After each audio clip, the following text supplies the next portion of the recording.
What if I told you your next iPhone could cost more than your rent? Not because of some new high-tech upgrade, but because of one post from Donald Trump. Buckle up, this isn't your usual tech update. It's a bold power move, a trade war twist, and a decision that could shake the US economy to its core. And here's the wild part. You haven't even heard the craziest detail yet. Stick around. It all started on what seemed like a normal morning, until Trump jumped onto his favorite social platform and dropped a bombshell that rattled Wall Street. No warning, no filter, just pure policy in motion. Boom. A 50% tariff on all European Union imports starting June 1st. And just as the markets were trying to recover, he dropped another shocker. A 25% tariff on Apple if they don't bring iPhone production back to the US. Now you might think, come on, it's just another Trump tweet. But this wasn't noise. This was real action. A direct hit aimed at one of America's most powerful tech companies. And the market responded instantly. Apple's stock fell nearly 3% in a flash. Trump's message was clear. I told Tim Cook a long time ago I expect Apple to build iPhones in the US. If they don't, they'll face at least a 25% tariff. But here's the catch. Labor in the US is way more expensive.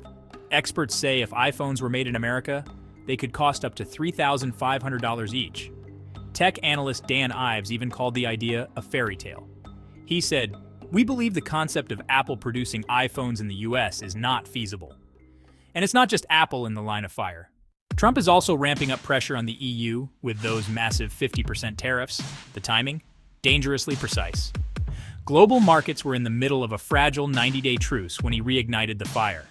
This wasn't just about policy. It was political theater with global consequences. Instability, uncertainty, ripple effects across continents. Behind the scenes, investors who had hoped for a break suddenly found themselves in a tailspin. And the White House? They were busy spinning a new narrative. But here's where things take a turn.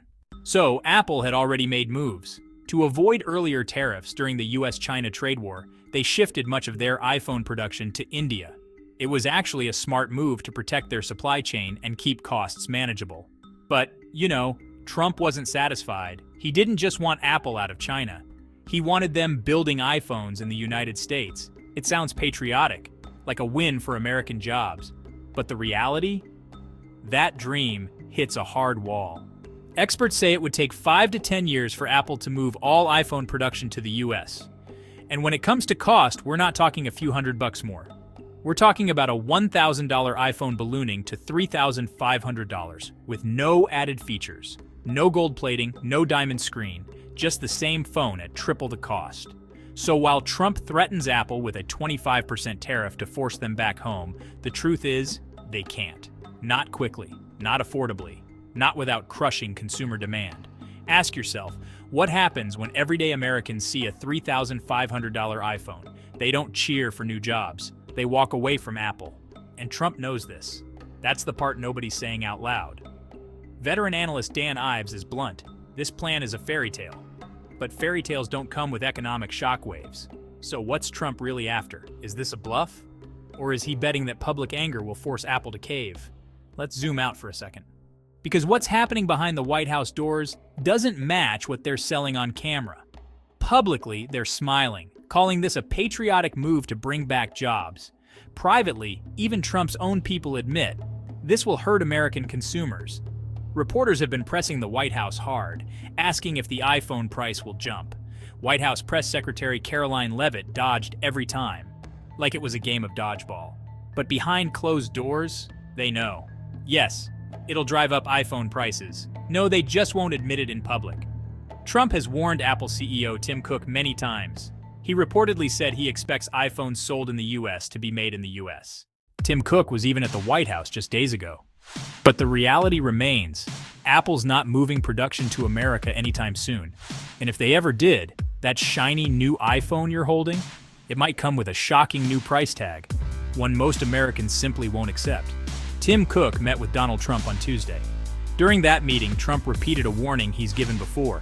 If Apple doesn't begin shifting iPhone production to the United States, a 25% tariff will be slapped on those devices. Why does this matter? Because even officials admit behind closed doors, yes, this move would raise prices, and yes, American consumers would feel the pinch. Let's look at the numbers. The average iPhone currently costs about $1,000 in the United States. But according to top analysts and trade economists, if Apple is forced to move manufacturing to American soil and tariffs are enforced, prices could skyrocket to $3,500. This isn't wild guesswork. It's based on real calculations by experts. So while Trump keeps tweeting America first, his administration knows who would actually pay everyday Americans. Even Tim Cook, Apple's CEO, finds himself in a tough spot. He's met with Trump several times, including just days before this latest threat. According to Trump, he warned Cook directly, move your factories or suffer the consequences. But Apple isn't a local business. It's one of the world's biggest tech companies, with supply chains stretching across dozens of countries. This isn't just about loyalty, it's about logistics, economics, and timing.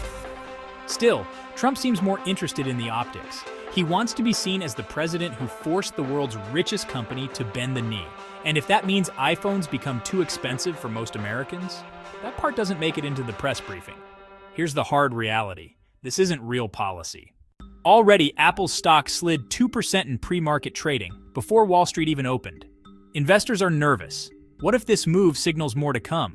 What if tech giants like Amazon, Google, or Tesla are next? Trump's warning wasn't subtle. He gave Apple a clear ultimatum: start making iPhones in the United States or face a 25% tariff. That could wipe out a quarter of Apple's US profits overnight. Think about that.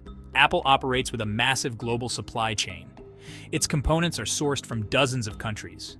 Final assembly typically happens in China or, lately, India. Why? Because it's cheaper, faster, and more efficient than anything currently available in the United States.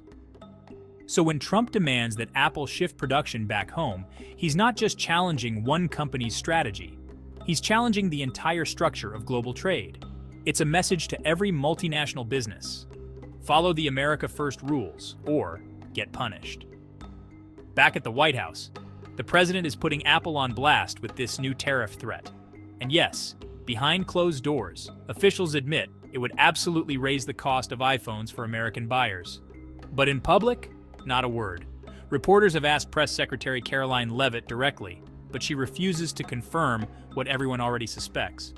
Trump's post about Tim Cook wasn't just frustration, it was a defining moment. He wasn't just taking on foreign governments anymore. He was trying to rewrite what it means to be an American company. Being based in California wasn't enough. If your products aren't made on US soil, you're no longer safe. To Trump, this is about patriotism. Bringing iPhone production to the United States means more jobs, more pride, and more leverage. But in reality, this kind of shift could take years to pull off and cost billions of dollars. And who ends up paying in the meantime? You do. The ripple effect starts with your wallet, not in corporate offices. Now for the big question, is this strategy even sustainable? Can the United States economy survive this wave of economic nationalism? And what does it mean for small businesses already hurting from rising costs? We're about to see.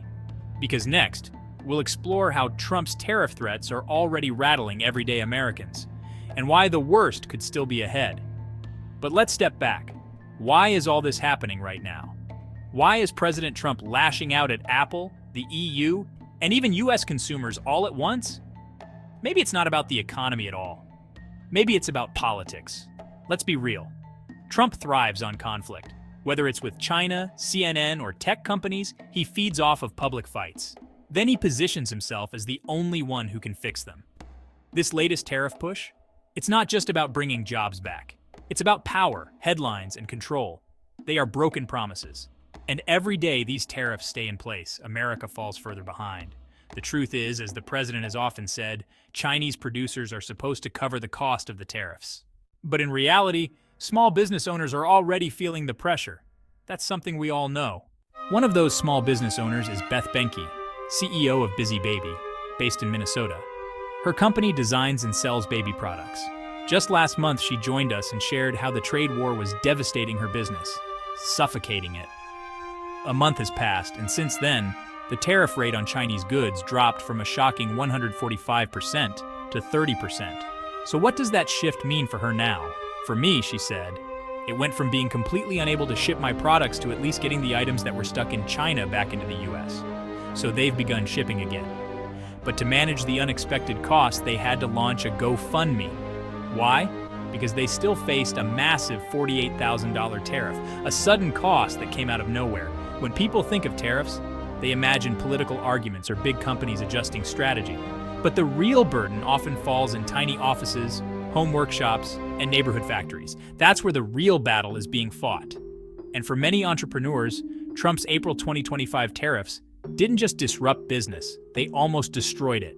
Beth Benke isn't a politician. She isn't a Wall Street executive. She's a mother, a founder, a creator of jobs. And in just a single month, those tariffs forced her to ask for public donations just to pay a government bill. That's not a show of strength. It's a sign of distress. Her company, Busy Baby, sells everyday baby items, things that should be easy to make and ship. But when the tariff jumped from 0% to 145%, her inventory got stuck overseas, locked in warehouses. Her business froze. Her money stopped moving. And even when tariffs fell to 30%, she still had to cough up $48,000 in new costs. That's not China paying, that's Beth paying. Just think about that. A mother, building an honest business from scratch, had to turn to strangers for help with a bill that didn't exist just weeks ago. This is what the trade war actually looks like. Off camera, no grand strategies, just real pain. And what about the families who rely on her products, her staff, the thousands of other small businesses that don't have a microphone or a media platform to share their struggles? Some say we can't give other countries too much certainty, or they'll take advantage during negotiations. But what about American certainty? What about American businesses? Officials say they're confident that, in the end, workers, shoppers, and retailers will benefit.